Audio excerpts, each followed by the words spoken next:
আমি এই ফরমের ভিত্তিতেই আগামীতে এভাবেই মাহফিল করে যাবো ইনশাল্লাহ, যতদিন পর্যন্ত জনগণ ঠিক না হবে।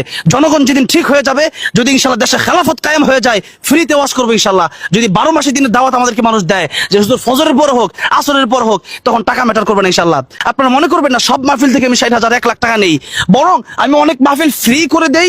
এমন অনেক মাহফিল আছে আমার উস্তাদের, যে মাহফিলে গিয়ে আমি টাকা পয়সা দিয়ে এসেছি। এত যদি তাদের কষ্ট হয় মাহফিল করতে, যে একটা মাহফিল একটু দেরি হয়ে গেল, সেই জন্য কেউ জুতা, কেউ লাঠি, কেউ আক্রমণ করতে চায়, তাহলে এদের কাছ থেকে টাকা ওইভাবেই নিতে হবে যেভাবে টাকা নিলে আমি ঠিক টাইম মতো ওদের কাছে যেতে পারবো ইনশাল্লাহ, এবং ওইভাবেই তাদেরকে সময় দেবো, যাতে করে আর তাদের আক্রমণ করতে না হয়। আপনি ধরে রাখেন যে প্রতি বছর 15 থেকে 20,000 প্রোগ্রামে আমাকে দাওয়াত দেওয়া হয়, সেখান থেকে আমি 200 থেকে 250 প্রোগ্রাম রাখতে পারি।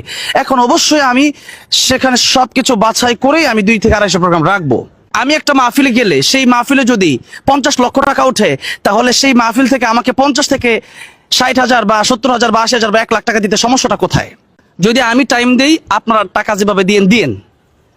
আর আপনারা যদি টাইম দেন না, 9 ডিসেম্বর রাত 10টায়, ওই যে রাত 10টা বলে দিলেন আমাকে, তখন আমার মতো আমাকে টাকা দেওয়া লাগবে। এখন আপনারা কি করবেন দেখেন। আপনারা যদি বলেন যে দিনের দাওয়াত রাসূল করিম সাল্লাল্লাহু আলাইহি সাল্লামকে কি মানুষ বলতো যে ইয়া রাসূলুল্লাহ আপনি আসেন, এসে আপনার 10টা বাজেই থাকতে হবে, ইয়া রাসূলুল্লাহ নালে কিন্তু হবে না, এরকম বলতো সাহাবীরা বলতো? তাহলে এখন তো জনগণ কি বলে? এখন জনগণ বলে রাত 10টা কিন্তু থাকতে হবে হুজুর, না থাকলে কিন্তু আমাদের প্রবলেম, কালেকশন হবে না, জনগণ জমবে না, লোক জমবে না, মাহফিল সুন্দর হবে না, হুজুর ফাটায় ফেলতে হবে। তো এত কথা বলার মানে কি? তাহলে আপনারা সাহাবায়ে কেরাম রাদিয়াল্লাহু আনহুম আজমাইনদের মতো হন, তাহলে আমরা ওয়ারাসাতুল আম্বিয়ার ভূমিকা পালন করবো ইনশাআল্লাহ। আর আপনারা যেই ভূমিকা পালন করতেছেন, এই ভূমিকাই তো ওয়ারাসাতুল আম্বিয়ার ভূমিকা পালন করতে আপনাদের সাথে কষ্ট হয়ে যায়। একবার 35,000 টাকার একটা বিষয় আমার ভাইরাল হয়েছিল, ওইটা হওয়ার পর থেকেই 40,000 টাকা করে মানুষ দেওয়া শুরু করছে। এবার 60,000 টাকা করে যখন ভাইরাল হয়েছে, কালকে আমাকে একজন বলতেছে আমরা 70,000 টাকা দেবো। এখন কথা হচ্ছে যে আপনারা যত ভাইরাল করবেন, টাকা কিন্তু বাড়বে আরো, বরং আপনারা ক্ষতিগ্রস্ত হবেন গীবত করে, মিথ্যা তহমত দিয়ে, মিথ্যা অপবাদ দিয়ে।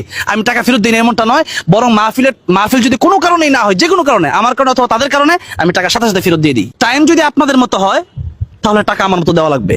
আর টাইম যদি আমার মতো হয়, আমি বলবো আসরের সময় আমি দিনের দাওয়াত দেবো। দিনের দাওয়ার জন্য আমি আপনাদেরকে নির্দিষ্ট সময় দিয়ে দিতে পারবো না যে রাত 10টায় বসতে হবে। হ্যাঁ, প্যান্ডেল করেন, সবকিছু করেন, আমি আসরের পরে দেবো, নেন, আমি জোহরের পরে দিব, নেন, আমি ফজরের পরেও দাওয়াত দিতে পারি, তখন দাওয়াত শোনা লাগবে। আপনি বলবেন লোক হবে না, কেন হবে না? যদি সত্যি কোরআনের আলোচনা শোনার জন্য লোক আসে, তাহলে অবশ্যই লোক হতে হবে। আর যদি নাই হয়, তাহলে বোঝা যাবে না আমার কণ্ঠের জন্য মানুষ আসতেছে, বা জোহর আমার তাশরিফ ভাইরাল হয়েছি এই জন্য আসতেছে। আগে তো আসতো না এরকম মানুষ, 5 বছর আগেও আসতো না, এখন আসতেছে কেন? তো সেই জন্য এগুলো বুঝতে হবে। আমাকে যখন টাইম দিতে দেওয়া হচ্ছে, আমাকে মানে সবকিছু বলে দেওয়া হচ্ছে, তখন কিন্তু আমি আর তাদের মতো প্রোগ্রাম করবো, তখন আমি আমার মতো প্রোগ্রাম করব। তো অনেক প্রবলেম ফেস করার পরেই এই ফরম আমি করেছি। রোলস ছাড়া কোনো প্রোগ্রামই আমি সচরাচর করি না। এই জন্য এই ফরমের ভিত্তিতে এই প্রোগ্রাম নিতে হবে, এবং ফরম যেভাবে আছে ওই রুলস মেনেই প্রোগ্রাম নিতে হবে। ফরমে সম্পূর্ণ লেখা ঠিকভাবে লিখে এরপরেই প্রোগ্রাম নিতে হবে। কারণ এই যে বাংলাদেশে বক্তারা যায়, এই বক্তাদের কোনো নিরাপত্তা আছে? আপনি যদি মনে করেন যে আপনি অনেক গ্রহণযোগ্য ব্যক্তি, আপনি অনেক ভালো কিছু পারেন, আপনি আমার মাদ্রাসায় আসেন, আপনি যদি ভালো কিছু করতে পারেন, 50,000 টাকা বেতন দিয়ে আপনাকে আমার মাদ্রাসায় রাখবো ইনশাল্লাহ। একজন হুজুর আরেকজন হুজুরের যখন কোনো দোষ পায়, তারা এত খুশি হয়, মনে হয় যে ঈদের চেয়ে বেশি আনন্দ তারা পায়। এই জন্য বাংলাদেশের আজকে এই অবস্থা। বাংলাদেশে কি হুজুর কম? বাংলাদেশকে হাফেজ আলেম কম? কিন্তু এই হাফেজ আলেম অনেকে হয়ে তারপরেও এদের ভিতরে এত হিংসা। হাফেজ আলেম হওয়ার পরও যাদের ভিতরে এত হিংসা, এই হাফেজ আলেম হয়ে লাভ কি? আপনারা বলতে পারেন ওয়াজ মাহফিল না করে কি করে খাবা? এখন ওয়াজ মাহফিল যদি না করি, তাহলে এখানে আমার ইনকাম সোর্স একটু বলে দিই। যেমন নারায়ণগঞ্জে আমাদের সুপার শপ আছে।